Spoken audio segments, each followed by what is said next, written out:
The headlines this weekend: Republican presidential candidate Mitt Romney is back on track after winning the Maine caucuses.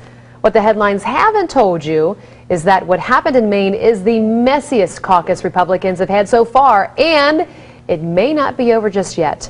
So was there rampant voter fraud in Maine? Then it is investigating a reality check that you won't see anywhere else.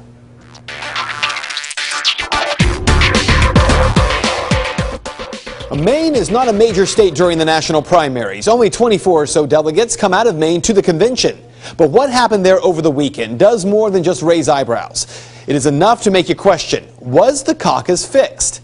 Saturday night, February 11th, the head of the Maine GOP, Charlie Webster, announced that Governor Mitt Romney won the Maine caucus by a slim margin. Official totals read that Romney barely won the caucus by less than 200 votes. The only problem? The governor was declared the winner with only 84% of precincts counted. Two counties, Washington County and Hancock County, had not held their caucuses. In Hancock, county Republicans had decided to hold their caucus this Saturday, February 18th.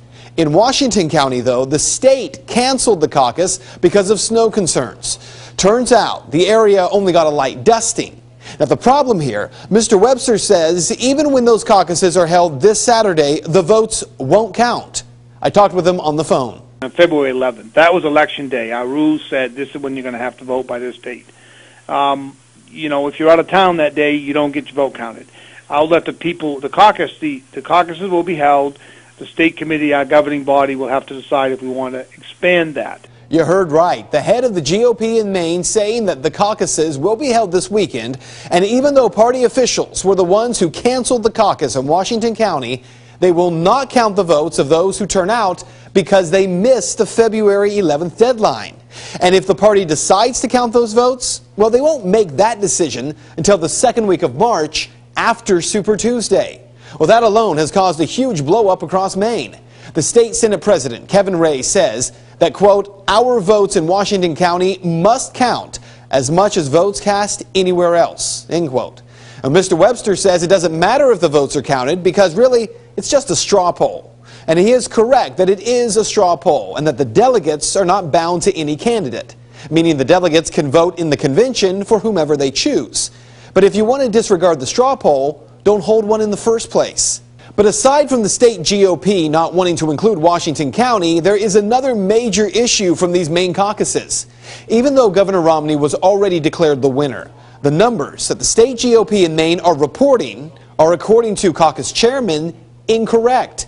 Take, for instance, Waldo County, where voters from 18 towns gathered for municipal caucuses in a county-wide event. A total of 138 votes were cast. In the official Maine GOP tallies, however, the results from all but one of those communities, all but one, were given as a series of zeros below the name of each candidate, meaning the official tally shows that no one voted. The town of Belfast was one of 10 towns that held a joint caucus on the same day. That caucus was held on February 4th. I talked with Matt McDonald, a pastor of a small community church in Belfast. He was nominated as the chairman of the Belfast caucus. He says 22 people showed up and they caucused on the 4th. McDonald also says that the state instructed the chairman of the caucuses to not read any of the votes aloud and instead to send them directly to Augusta. As his first order of business, McDonald made a motion to have the votes read aloud at the caucus, and it passed unanimously. At the end of the caucus, we caucused, and the vote was 8 for Ron Paul, 7 for Rick Santorum, 5 for Mitt Romney, and there were 2 undecideds. We recorded this publicly, we counted it publicly. So public that McDonald tweeted the results on the night of the 4th. Take a look. But on Monday of this week, hearing all the controversy surrounding the announcement of Governor Romney as the winner, McDonald checked the state party's website and saw that no results had been posted from the Belfast caucus. The lady on the line said that she had received our tallies, our votes, but hadn't recorded them online yet. And she said Romney with 9, Rick Santorum with 5, Ron Paul with 2. Well, of course, those were not the right numbers. And I told her, you know, I'm sorry, ma'am, those aren't the right numbers. And she said, well, those are the numbers we have. And I said, well, you know, there are 22 Republicans down here in Belfast who would tell you different because we counted our votes publicly. And it's kind of her, it's in light of that, her voice kind of changed, and she said, "Thank you very much. We'll record this," and we ended the conversation. And that is just one of several very strange inconsistencies. You see, dozens of towns on the GOP site are listed as if no one voted, including in Waterville, Maine, home to 15,000 people. A count on the site, as Maine goes, indicates that Congressman Ron Paul may have already won over Governor Romney by 10 votes.